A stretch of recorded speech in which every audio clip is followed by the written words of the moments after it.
আল্লাহর দয়া এবং ক্ষমাতে জান্নাত যেতে পারবে, দাবিতে নয়। কিন্তু দাবিতে জান্নাত যাওয়ার দুটো রাস্তা আছে, এখানে গ্যারেন্টি, নিশ্চিত জান্নাত। তার একটা হচ্ছে মানুষ আল্লাহর রাস্তায় যুদ্ধ করে জীবন দিয়ে দিবে। ইন্নাল্লাহা আশতারা মিনাল মুমিনিনা আনফুসাহুম ওয়া আমওয়ালাহুম বিআন্না লাহুমুল জান্নাহ। সত্যি যদি নিয়ত বিশুদ্ধ থাকে, সত্যিকার অর্থে যদি জিহাদে অংশগ্রহণ করে থাকে, বাড়ি থেকে বের হয়েছে কিন্তু আর ফিরে আসেনি, আল্লাহ সুবহানাহু ওয়া তাআলা তাকে শহীদ হিসেবে কবুল করেছে, তাহলে ও দাবিতে জান্নাতে যাবে। কেননা ওর রক্তের ফোঁটা পড়ার পূর্বে যা যা এই কমতিগুলো ছিল, ইবাদতের কমতি আর গুনাহ, সবগুলোর কাফফারা হিসেবে তার জীবনকে গ্রহণ করে নেওয়া হয়েছে। তাহলে এখন তো আর বাধা প্রদানকারী কিছু থাকলো না, ও এখন ওর কাছে জান্নাত এখন বিক্রি হয়ে গেছে। তো বিক্রি হওয়া জিনিসের উপর দাবি থাকে, এটা তো আমি কিনেছি, কে এখানে ঢুকতে বাধা দেবে? এটা আমার হাতে দলিল আছে, কেউ ঢুকতে বাধা দিতে পারবে না। ক্রয়কৃত জমিতে ঢুকতে কে বাধা দেবে? তা আপনি যেমন গুলশানে প্লট এবং ফ্ল্যাট কিনতেছেন, আল্লাহ সুবহানাহু ওয়া তাআলা বলছে আমি জান্নাতের প্লট আর ফ্ল্যাট সেল করতেছি, কে কিনবে? কেনার একটা রাস্তা জীবন দিয়ে দিতে হবে আল্লাহর রাস্তায়, কেনার আর একটা রাস্তা হচ্ছে টাকা দিয়ে কিনতে হবে। তাহলে কি হবে? টাকা দিয়ে আপনি ইবাদতে যা কমতি হয়েছে ওটাও রিকভার করতে পারবেন, গুনাহ যা হয়েছে তাও মেটাতে পারবেন, মানুষজন যা মামলা মোকদ্দমা নিয়ে আসবে তারও জরিমানা দিতে পারবেন। টাকা খুবই পাওয়ারফুল। তাহলে আপনি টাকার জোরে জান্নাত কিনে নিলেন, টাকার পাওয়ারে জান্নাত কিনে নিলেন, কিন্তু ওই পরিমাণ টাকার মালিক হয়ে উঠতে হবে। সম্মানিত উপস্থিতি, তো ইবাদতের কমতিতে টাকা গ্রহণ হয়, গুনাহের কাফফারে টাকা গ্রহণ হয় দুনিয়াতে, পরকালে তো হবেই। হজ করতে গেছেন, কোনো একটা ইবাদত পূর্ণ মতো হয়নি, জামরায় পাথর নিক্ষেপ ভালো মতো হয়নি, দিন মিস গেছে, মুআল্লিম সাহেব আপনাকে বলবে যে আপনি একটা দুম্বা বা খাসি আল্লাহ রাস্তায় দান করে দেন। তাহলে ইবাদতে যে কমতিটা হয়েছে হজে, ওই কমতিটা রিকভার হয়ে যাবে, পূরণ হয়ে যাবে। রমজান মাসে দিনের বেলা স্ত্রীর সাথে সাংসারিক জীবনে গেছেন, এটা অনেক বড় কবিরা গুনাহ। এই কবিরা গুনাহ থেকে দুনিয়াতেই মুক্তি হয়ে যাবে। টাকার জোরে একজন গোলামকে আজাদ করে দেন, অথবা টাকার ক্ষমতায় 60 জন মিসকিনকে খাওয়ান। তো টাকা দিয়ে দুনিয়াতেই গুনাহের কাফফারা এবং নেকির কমতিতে, ইবাদতের কমতিতে রিকভারি হয়। এটা কিয়ামতের মাঠেও হবে, আবার মানুষজন যখন মামলা মোকদ্দমা নিয়ে আসবে তখনও হবে। ফলত কিয়ামতের মাঠে নিশ্চিত জান্নাত পেতে হলে ঘরে বসে থাকার সুযোগ নাই, প্রচুর পরিমাণে হালাল উপায়ে টাকা ইনকাম করতে হবে, আর প্রচুর পরিমাণে সেই টাকা আল্লাহর রাস্তায় দান করতে হবে। তাহলে জান্নাত কনফার্ম, নিশ্চিত করে কিনে নিয়ে দুনিয়া থেকে বিদায় হওয়া যাবে। তো জান্নাত বিক্রি হয়, এটা বুঝালাম। গোলামি থেকে মুক্তির জন্য অর্থনৈতিক মুক্তি জরুরি, এটা কেন? রাসূলুল্লাহ সাল্লাল্লাহু আলাইহি ওয়াসাল্লাম যখন মক্কা থেকে হিজরত করে মদিনায় আসেন, তখন মদিনার সকল টাকা পয়সার মালিক ছিল ইহুদিরা। বাজার ঘাট সব কিছুর কেন্দ্র তাদের হাতে। এখন মদিনা সনদের চুক্তির ভিত্তিতে মুহাম্মদ সাল্লাল্লাহু আলাইহি ওয়াসাল্লাম মদিনা নামক রাষ্ট্রের প্রধানমন্ত্রী। এখন প্রধানমন্ত্রী আমি, কিন্তু টাকার কন্ট্রোল আমার হাতে নাই, তাহলে এই দেশ আমি চালাতে পারবো না, সম্ভব নয়।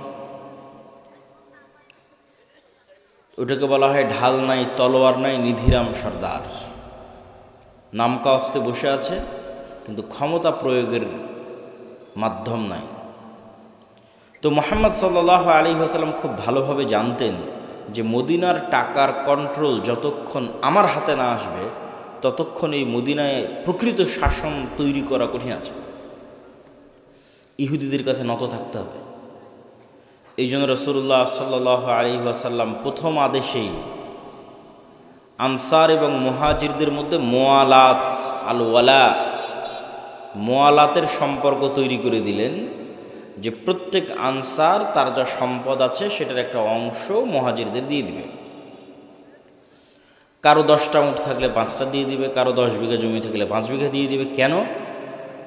আনসারীরা কৃষক আর মুহাজিরেরা ব্যবসায়ী।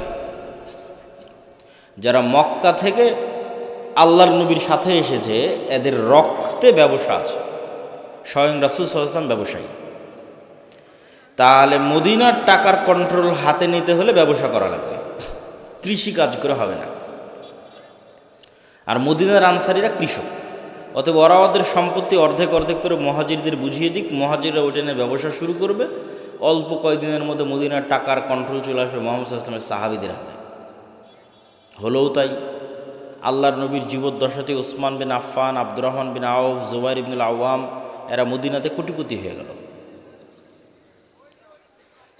এবং টাকা দিয়ে যে গোলামি থেকে মুক্তি হয়, রাসূলুল্লাহ সাল্লাল্লাহু আলাইহি ওয়াসাল্লাম যখন মসজিদে নববীর জায়গা নির্ধারণ করলেন, তখন এই মসজিদে নববীর সামনে একটা কুয়া ছিল, যে কুয়ার মালিক ইহুদি। এখন আজকেই সৌদি আরবের সবচেয়ে বড় সমস্যা পানি। তাদের 1500 বছর আগে পানির কি প্রয়োজন ছিল মরুভূমির দেশে, আর মুসলমানদেরকে ওযু করা লাগে 5 বার।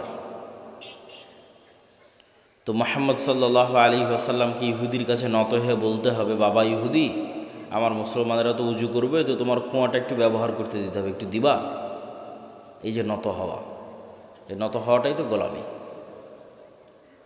রাসূলুল্লাহ সাল্লাল্লাহু আলাইহি ওয়াসাল্লাম বললেন, কে আছে এমন যে এই কুয়া জান্নাতের বিনিময়ে কিনে দিতে পারবে মুসলমানদের জন্য? ওসমান ইবনে আফফান রাদিয়াল্লাহু তাআলা আনহু তার নিজের টাকা দিয়ে এই কুয়া রাসূল সাল্লাল্লাহু আলাইহি ওয়াসাল্লামের আদেশে কিনে দিলেন। তাহলে ওসমান যদি টাকা ইনকাম না করত, আর সেই টাকা দিয়ে যদি কুয়া না কিনে দিত, তাহলে ইহুদির কাছে অনুরোধে মাথা নত হতো মুহাম্মদ সাল্লাল্লাহু আলাইহি ওয়াসাল্লামের। টাকার জোরে সে মাথাটা নত হলো না। এটাই স্বাধীনতা। ফেরাউন বানু ইসরাইলকে গোলাম বানাতো, তার একটা পদ্ধতি, অনেকগুলো পদ্ধতির একটা পদ্ধতি টাকা। সেটা হচ্ছে কারুনকে দিয়ে প্রচুর পরিমাণে সুদি লোন দিত, সুদের উপর লোন দিত। সুদের উপর লোন দিলে মানুষকে দ্রুত গোলাম বানানো যায়। তো এইটা একটা পদ্ধতি ছিল, টাকার কন্ট্রোল নিজের হাতে রেখে সুদের উপর লোন দিয়ে বানু ইসরাইলকে গোলাম বানানো। মুহাম্মদ সাল্লাল্লাহু আলাইহি ওয়াসাল্লামের জীবদ্দশায় যে যুদ্ধগুলো হয়েছে, এই যুদ্ধগুলোকে আপাত দৃষ্টিতে দেখলে মনে হয় যে এটি ধর্মযুদ্ধ, হক আর বাতিলের যুদ্ধ। কিন্তু বদরের যুদ্ধের ইতিহাস পড়ে দেখেন, বাস্তবে কিন্তু এটা অর্থনীতির যুদ্ধ, টাকার দ্বন্দ্ব, টাকার যুদ্ধ। অন্তত বদরের যুদ্ধের ক্ষেত্রে হক বাতিল তো আছেই, কিন্তু শুরুটা হয়েছে কিভাবে দেখেন। এখান থেকে কেবলা কি পিছন দিকে? এইদিকে।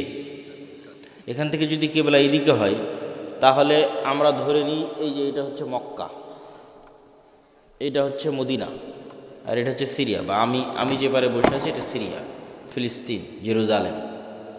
আর ওই পাশে এটা হচ্ছে সমুদ্র, লোহিত সাগর।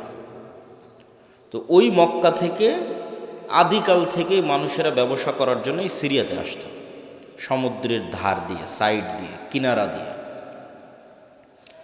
আমাদের নবী মুহাম্মদ সাল্লাল্লাহু আলাইহি ওয়াসাল্লাম নিজে স্বয়ং তার চাচা আবু তালেবের সাথে এই রাস্তা দিয়ে সিরিয়াতে ব্যবসা করতে এসেছেন। তো এখন মুহাম্মদ সাল্লাল্লাহু আলাইহি ওয়াসাল্লাম যখন মক্কা থেকে হিজরত করে মদিনায় চলে আসলেন, মদিনায় আসার পরে তিনি ওই যে ব্যবসায়িক রাস্তা, ওই যে ব্যবসায়িক রুট, ওই ব্যবসায়িক রুটটা বন্ধ করে দিলেন। বিজনেস রুট বন্ধ মক্কার কাফের মুশরিকদের জন্য, যে ওদেরকে তো মদিনার এই সমুদ্র পার হয়ে সিরিয়াতে আসতে হবে। তো রাসূলুল্লাহ সাল্লাল্লাহু আলাইহি ওয়াসাল্লামের বিজনেস রুট বন্ধ করে দেওয়ার কারণে আবু সুফিয়ান আর সিরিয়া থেকে মক্কায় ফিরে যেতে পারে না। কেননা মধ্যের যে রাস্তা, এই রাস্তার কন্ট্রোল মুহাম্মদ সাল্লাল্লাহু আলাইহি ওয়াসাল্লামের হাতে, কেননা মধ্যে মদিনা পড়েছে। তখন সে সাহায্য চেয়ে পাঠায় মক্কাতে আবু জাহালের কাছে, যে বিজনেস রুট যদি ক্লিয়ার না থাকে ব্যবসা করব কি দিয়ে, ব্যবসা বন্ধ হয়ে গেলে খাবো কি। আর মদিনায় যাওয়া হয়নি মুহাম্মদ সাল্লাল্লাহু আলাইহি ওয়াসাল্লামের শুক্রবার 7 দিন, এখনই বিজনেস রুট বন্ধ করে দিয়েছে, কাল পাওয়ারফুল হলে কি করবে? তাহলে ঘটনা দেখেন, এটা টাকার কন্ট্রোল কার হাতে থাকবে, অর্থনীতির কন্ট্রোল কার হাতে থাকবে, এটা মোহাম্মদ সাল্লাল্লাহু আলাইহি ওয়াসাল্লাম খুব ভালো বুঝতেন। তখন যুদ্ধ হলো বদরের। এই জন্য বদরের যুদ্ধ মদিনার মধ্যে হয়নি, বদরের যুদ্ধ হচ্ছে সমুদ্রের ধারে, মদিনা থেকে 250-300 কিলোমিটার দূরে। এত দূর চলে গেছে রাসূল সাল্লাল্লাহু আলাইহি ওয়াসাল্লামের সাহাবীরা বিজনেস রুট বন্ধ করার জন্য, মদিনা থেকে 300 কিলোমিটার দূরে সমুদ্রের ধারে। আপনাদের কারো যাওয়ার সুযোগ হলে দেখবেন যে মদিনা থেকে কত দূরে বদর, সমুদ্রের ধারে। তো সম্মানিত উপস্থিতি, টাকা অর্থনীতি গোলামি থেকে মুক্তির একটা মাধ্যম। দুঃখজনক হচ্ছে আজকের মুসলমানেরা, এটা আজকের মুসলমানদের যে স্বভাব এবং বৈশিষ্ট্য, এটা আজ থেকে 1400 বছর আগের মুসলমানদের স্বভাব এবং বৈশিষ্ট্য ছিল না। আল্লামা ইকবাল লিখেছেন, নাহি মাকাম কি খুগর তবিয়তে আজাদ, হাওয়ায়ে সৈরে মিসালে নসিম পয়দা কর। যে মুসলমানেরা কখনো এক দেশ, এক এলাকা, এক গ্রাম, এক কাজ, নির্ধারিত কোনো কিছুর কোনোদিন মুখাপেক্ষী ছিল না। মুসলমানেরা হচ্ছে সকালের প্রবাহিত বাতাসের মতো, যার কোনো বর্ডার নাই, যার কোনো সীমানা নাই। রাসূলুল্লাহ সাল্লাল্লাহু আলাইহি ওয়াসাল্লামের সাহাবীদের বেশিরভাগ 90% নিজ এলাকা, নিজ গ্রাম, নিজ দেশে মরেনি। কেনারা নির্ধারিত কাজ, নির্ধারিত পেশা, নির্ধারিত দেশ নিয়ে কোনোদিন পড়ে থাকেনি, সকালের প্রবাহিত বাতাসের মতো। জীবিত কওমের আলামত এটাই যে তাদের সকাল এবং সন্ধ্যা পরিবর্তন হয়, আর মৃত কওমের আলামত এটাই যে তাদের সকাল এবং সন্ধ্যা এক থাকে। প্রতিদিন সকালবেলা উঠলাম, মাঠে গেলাম, কাজ করলাম, বাড়িতে আসলাম। প্রতিদিন সকালবেলা উঠলাম, অফিসে গেলাম, কাজ করলাম, বাড়িতে আসলাম। এই যে ডেইলি রুটিন সেম, এটা হচ্ছে মৃত জাতির আলামত। আর 1400 বছর আগের মুসলমানেরা মরু যাযাবর, বিদুইন। আজ এখানে 2 দিন, তো কাল গোবিন্দগঞ্জে 3 দিন, তারপরের দিন বগুড়া গাবতলীতে 5 দিন, তারপরের দিন ঢাকা, চলছেই তো চলছে। তারপরে দিল্লি, করাচি, আফগানিস্তান, প্রতিদিন সকাল সন্ধ্যা পরিবর্তন হচ্ছে। ব্যবসা করে বেড়াচ্ছে সারা পৃথিবী। ব্যবসার রাস্তা দিয়ে মুসলমানেরা দিন প্রচার করেছে। ভারতের কেরালা, বাংলাদেশের চট্টগ্রাম, ইন্দোনেশিয়া, মালয়েশিয়া, সব ব্যবসার রাস্তা দিয়ে দিন গেছে। মুসলমানদেরকে চাকরি করা, গোলামি, নৌকরি, নৌকার, চাকর, এটা শিখিয়েছে ইউরোপিয়ানরা। মুসলমানদের গতি এটা ছিল না। মুসলমানদের গতি হচ্ছে টাকা ইনকাম করতে হবে, দিনের দাওয়াত দিতে হবে, ব্যবসা করতে হবে। তো এই জন্য দিনের কাজে অর্থের খুব প্রয়োজন। আজকের এই অনুষ্ঠান চলা অবস্থাতেও আপনারা এই প্রতিষ্ঠানে, এই উদ্যোগে দানে অংশগ্রহণ করবেন, এটা আপনাদের প্রতি উদাত্ত আহ্বান থাকবে। আল্লাহ কবুল করুক, বলেন আল্লাহুম্মা আমিন। তাহলে আমাদের বক্তব্যের বিষয়, মুসলমানেরা গোলামি থেকে বাঁচবে কিভাবে। তো শুরুই করলাম অর্থনৈতিক মুক্তি, গোলামি থেকে মুক্তির একটা রাস্তা। 2 নম্বর, শতভাগ তাওহীদ এবং শতভাগ ঈমান বিল গায়ব। ঈমান বিল গায়বে ইয়াকিন ছাড়া মুসলমানদের বাঁচার কোনো রাস্তা নেই। অন্তত 20% মানুষ লাগবে বাংলাদেশে যদি আমরা একটা পূর্ণাঙ্গ বিপ্লব চাই, যে বিপ্লবটা হবে ন্যায়ের, যে বিপ্লবটা হবে ইনসাফের। তাহলে অন্তত 20% মানুষ লাগবে, যে 20% মানুষ শতভাগ তাওহীদে বিশ্বাসী, শতভাগ ঈমান বিল গায়বে ইয়াকিন রাখে। শতভাগ তাওহীদ কি? সুন্দরগঞ্জ গাইবান্ধার আহলুল হাদিস ভাইয়েরা মনে করতে পারে যে আমরা তো শিরক বেদাত করি না, কবর মাজারে যাই না, তাহলে আমাদের তাওহীদের সমস্যা কোথায়? আছে। শতভাগ তাওহীদে খুব কম মানুষ বিশ্বাসী। যেমন এখানে অনেকেই আছেন যিনি কবরে মাজারে যান না, কিন্তু তিনি বিড়ি সিগারেটের নেশায় আসক্ত। তাহলে ওনার ইলাহ হচ্ছে বিড়ি সিগারেট। ইলাহাহু হাওয়া, মনের প্রবৃত্তি তার ইলাহ। সে আল্লাহর ইচ্ছার সামনে নিজের ইচ্ছাকে জবাই করতে পারেনি।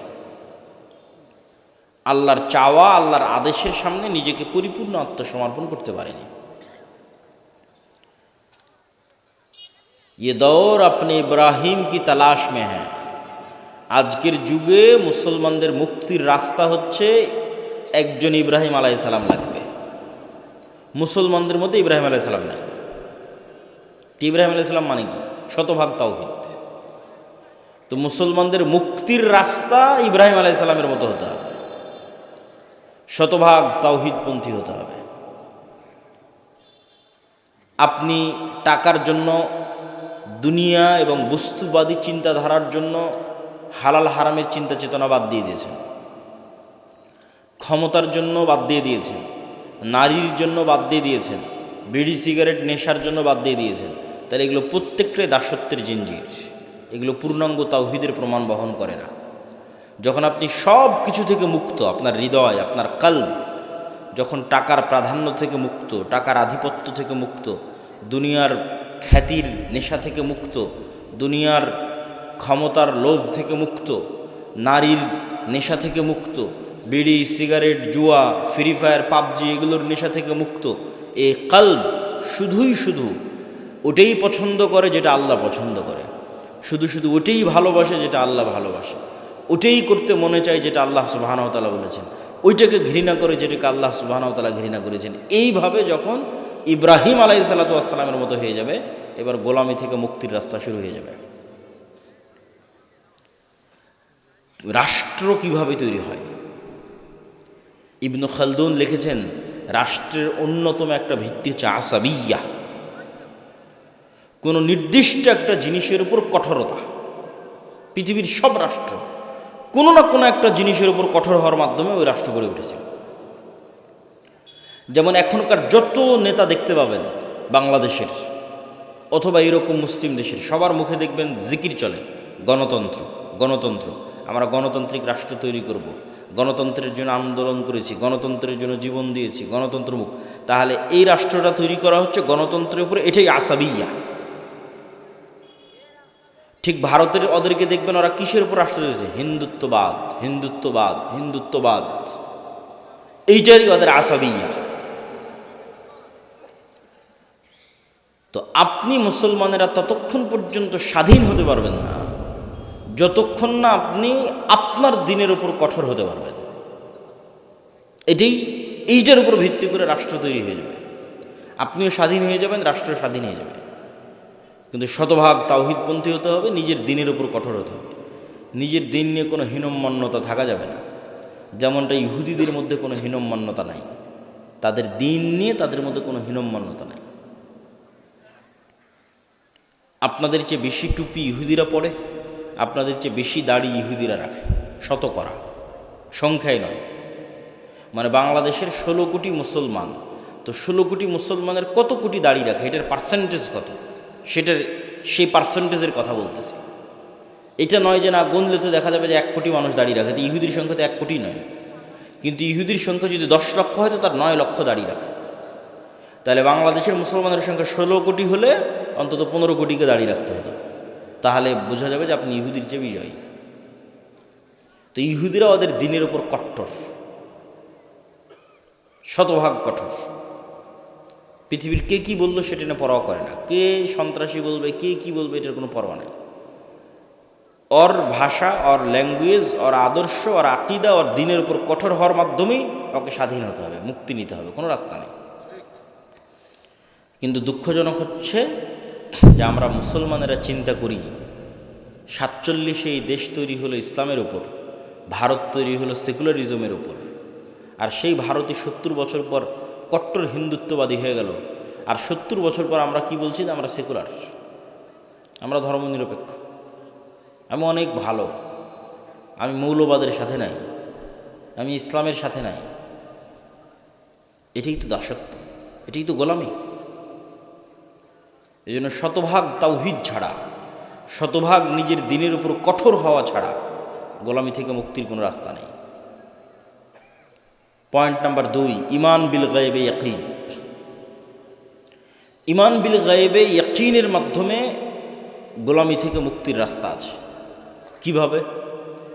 মনে করেন আজকে আপনারা আমাকে বাংলাদেশের ক্ষমতা দিয়ে দিলেন, বাংলাদেশের ক্ষমতায় যাওয়ার পর আমি কালকে ঘোষণা দিয়ে দিলাম এই দেশ শতভাগ ইসলামী রাষ্ট্র।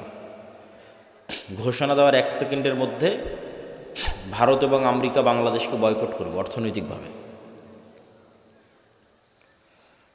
অর্থনৈতিকভাবে বয়কট করার পর বাংলাদেশে এখন যে সুযোগ সুবিধা আপনারা ভোগ করতেছেন সেই সুযোগ সুবিধার ভোগ করতে পারবেন না। এই বিদ্যুৎ আর থাকবে না, থাকবে অনেক অল্প, হয়তো 20%, যতদিন না পূর্ণাঙ্গ উৎপাদন না করা হয়েছে। ভারতের আদানির লাইন বন্ধ করে দেবে, আরও কত কি, রাশিয়ারটাও বন্ধ হয়ে যেতে পারে, সব বন্ধ হয়ে যাবে। বিদেশ থেকে ডলার আসবে না, ইউরো আসবে না, প্রবাসীদের ধরে ধরে পাঠিয়ে দেবে, অনেক কিছু। গার্মেন্টসে ক্রয় আদেশ বাতিল হয়ে যাবে। আপনার গাইবান্ধার কত মানুষ গার্মেন্টস থেকে ইনকাম করতেছে, আর ইনকাম পাবে না, বাড়ি ফেরত চলে আসবে। তো যখন দেখবেন যে এরকম ভয়ঙ্কর ম্যাসাকার চলতেছে, আপনি বলবেন যে রাখো তোমার দিন, রাখো তোমার ইসলাম, নামাও আবদুল্লাহকে, দরকার নাই, এর চেয়ে আগেরটাই ভালো ছিল। এটাই বাস্তবতা। তাহলে কখন ইসলামের বিজয় সম্ভব হবে? যখন অন্তত 20%, বাংলাদেশের অন্তত 20 থেকে 30% মানুষের ইমান বিল গায়েবে ইয়াকিন থাকবে। ইমান বিল গায়েব কি? ইমান বিল গায়েবের একটা বড় পার্ট হচ্ছে পরকাল। 6 নাম্বার, ওয়াবিল আখিরাতি হুম ইউকিনুন, সূরা বাকারার মধ্যে আল্লাহ বলেছেন আল্লাযীনা ইউমিনুনা বিল গায়ব, যারা গায়েবে ইয়াকিন রাখে। আর শেষ করছেন ওয়াবিল আখিরাতি হুম ইউকিনুন, পরকালে ইয়াকিন রাখে। তো পরকালে ইয়াকিন রাখা মানে কি? পরকালকে ভিজুয়ালাইজ করতে পারা, দেখতে পাওয়া। মুসলমানদের জীবন পরকাল ভিত্তিক।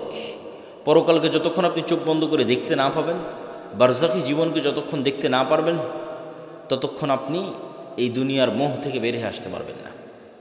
আর যতক্ষণ এই দুনিয়ার মোহ থেকে বের হয়ে আসতে না পারবেন, ততক্ষণ আপনাকে দিয়ে বিজয় হবে না।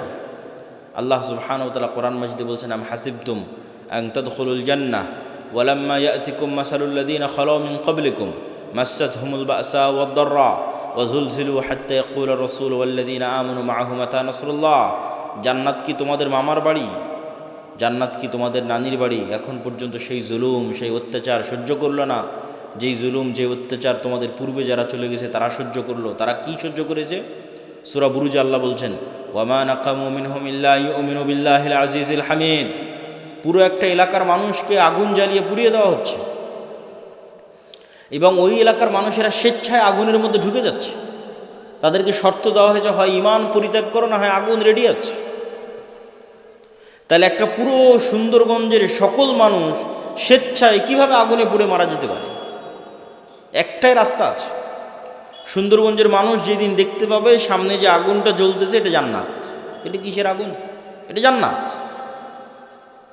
আর পিছনে আমার বাড়িতে যে লাইট, ফ্যান, বিদ্যুৎ, এসি চলতেছে, ওখানে তো জাহান্নামের আগুন জ্বলতেছে। এই ইয়াকিন ছাড়া সম্ভব নয়। আসহাবুল উখদুদের এই ইয়াকিন ছিল। তারা স্বেচ্ছায় আগুনে চলে গেছে, কেন? ওই আগুনের মধ্যে ওরা জান্নাত দেখতে পাচ্ছিল। আর ওদের বাড়িতে ঘরে ওরা জ্বলন্ত জাহান্নামের আগুন দেখতে পাচ্ছিল। এটাই ইয়াকিন, এটাই পরকালের উপর ইয়াকিন। অন্তত 20% মানুষের এই লেভেলের যতক্ষণ ঈমান না হবে, ততক্ষণ ইসলামের বিজয় হবে না। মুসলমানেরা জোর করে টেনে নামাবে, কেননা পরকালমুখী চিন্তা ছাড়া ইসলামের বিজয় সম্ভব না। বস্তুবাদী চিন্তা দিয়ে ইসলাম কোনোদিন বিজয় হবে না। বস্তুবাদ তো ধোঁকা, আপনাকে গোলাম বানানোর ধোঁকা, আপনার দিনকে ছিনিয়ে নেওয়ার ধোঁকা। সম্মানিত বুঝতে, এই জন্য ঈমান বিল গায়বে ইয়াকিন লাগবে। তারপরে দুনিয়াতে কি করতে হবে? দুনিয়াতে দুটো জিনিসের মাধ্যমে নেতা তৈরি হয়। একটা হচ্ছে জ্ঞান এবং শিক্ষা, আর একটা হচ্ছে সত্যবাদিতা এবং ন্যায়পরায়ণতা। এই দুইটার মাধ্যমে নেতা তৈরি হয়, নেতা তৈরির কারখানা। ন্যায়পরায়ণতার আমানতদারিতা যেন মুসলমানদের মধ্যে না থাকে, এই জন্য মুসলমানদের উপর চাপিয়ে দেওয়া আছে গণতন্ত্র। গণতন্ত্র হচ্ছে গোলাম তৈরির কারখানা। কেন? গণতন্ত্রের কালচারই এমন যে ওখানে আপনাকে মিথ্যা বলতে হবে। গণতন্ত্রের কালচারই এমন, ওখানে আপনাকে 2 নম্বরই করতে হবে, ধোঁকাবাজি করতে হবে। অন্য দলের সাথে তো বহু দূরে থাক, একই দলের একই আসনের মনোনয়ন প্রার্থী একজন আরেকজনের বিরুদ্ধে যদি 2 নম্বরই না করে, তো মনোনয়নে নিয়ে আসতে পারবে না। তাহলে এই যে 2 নম্বরই কালচারের মধ্যে দিয়ে যেন বড় হয়, এই জন্য গণতন্ত্র চাপিয়ে দেওয়া। তাহলে কি হবে? তাহলে 300টা যে এমপি আসতেছে, 300 এমপি 2 নম্বরই রাস্তা অবলম্বন করে আসতেছে।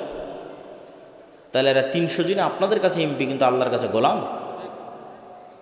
কৃতদাস। এরা টাকার কাছে বিক্রি হয়ে যাবে, কেন ওদেরকে ওই কালচারের মধ্যে বড় করা হয়েছে। তাহলে সত্যবাদী, ন্যায়পরায়ণ, যে কোথাও বিক্রি হবে না। এই যে OC, DC, SP, AC land, sub registrar, এদের তো রাজনৈতিক দলের সাথে এদের ক্ষমতা যায় না। আওয়ামী লীগের আমলেও যারা ছিল এখনও তারাই। আল্লাহ সুবহানাহু ওয়া তাআলার জন্য সকলেই বলি আলহামদুলিল্লাহ। দরুদ ও সালাম বর্ষিত হোক পৃথিবীর সর্বশেষ ও সর্বশ্রেষ্ঠ রাসূল আহমদ মুহাম্মদ মুস্তাফা সাল্লাল্লাহু আলাইহি ওয়াসাল্লামের প্রতি। প্রিয় উপস্থিতি,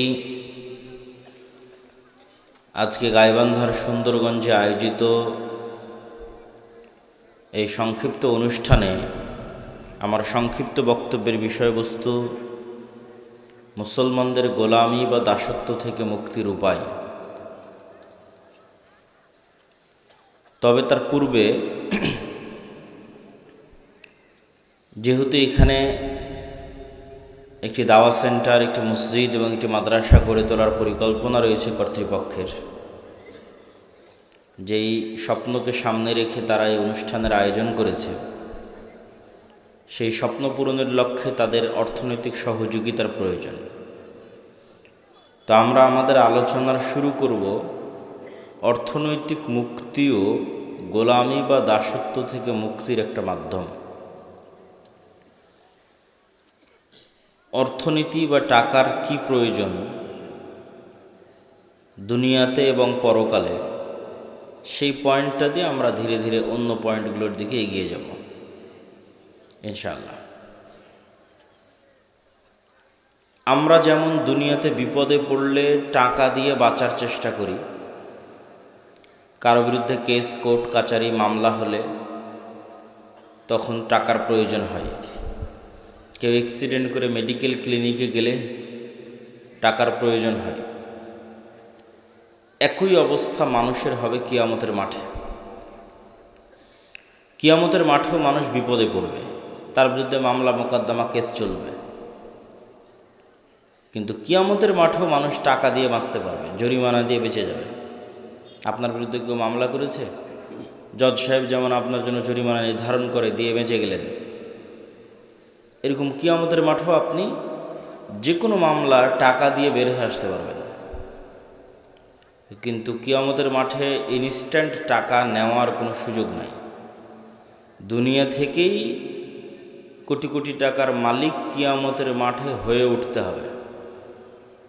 দুনিয়াতে যেমন কোটি কোটি টাকার মালিক হওয়ার সুযোগ সুবিধা আছে, কিয়ামতের মাঠেও কোটি কোটি টাকার মালিক হওয়ার সুযোগ সুবিধা আছে। তবে কোটি কোটি টাকার মালিক কিয়ামতের মাঠে হতে হলে দুনিয়া থেকে দিয়ে যেতে হবে। ওখানে উপস্থিত কোনো বুদ্ধি নাই যে আজকে টাকার তো খুব দরকার, টাকা কোথায় পাবো, কোনো বুদ্ধি নাই। আমার পূর্বের বক্তা বলছিলেন জান্নাত বিক্রি হয়। সেটা আরেকটু আপনাদের বুঝিয়ে বলি।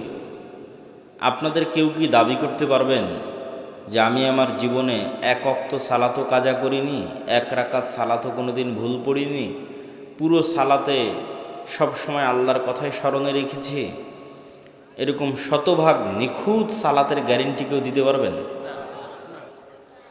তো মানুষ আল্লাহকে চ্যালেঞ্জ দিয়ে বলতে পারবে না যে আল্লাহ সালাতেও তো একটাও মিস দেয়নি, আর সালাতে তো কোনো দিন তোমার কথা বাদ দিয়ে অন্য কারো কথা স্মরণ করিনি, তাহলে জান্নাত দিবা না কেন?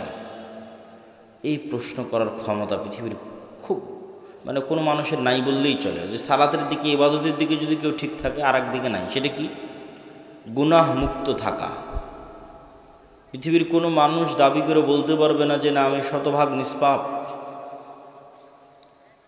তো শতভাগ নিষ্পাপ, অতএব তুমি আমাকে কেন জান্নাত দিবা না? তাহলে মানুষের জান্নাতে যাওয়ার ভরসা সালাত, সিয়াম, হজ, জাকাত, ইবাদত এগুলো দিয়ে হচ্ছে না। কেন হচ্ছে না? ওগুলোতে মানুষের ভুল ত্রুটি হয়েই যায়।